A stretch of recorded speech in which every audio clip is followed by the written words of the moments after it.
that I left out on the first video was mathematically how things are going to work out. Remember our canvas is 8.5 by 11, or actually 8 by 10. And so I'm going to go ahead and do this again. File, and make sure I'm in Photoshop. File, new, 8 by 10.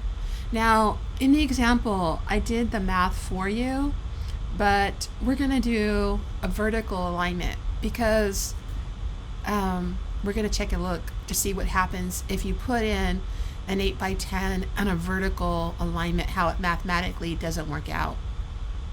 So here is our image. This time we're working on a vertical.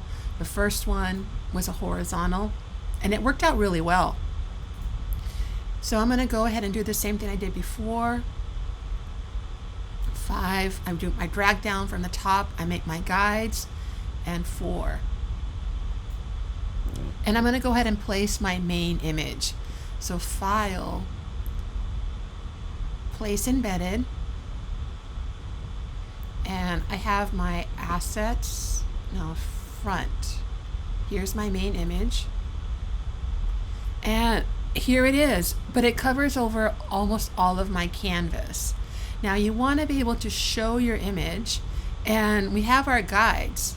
Now if I make it just halfway, we still have white space on the bottom, and our goal is to have no white space.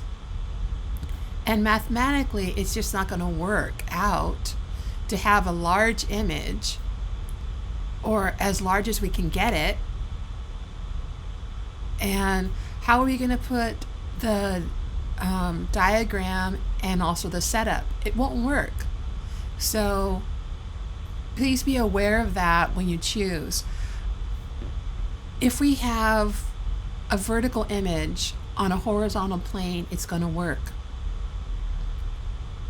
If you have a excuse me, a vertical image on a vertical plane, it's not mathematically, it's not going to work out for this assignment. So you're going to do the opposite. You want a horizontal plane or a canvas for a vertical image.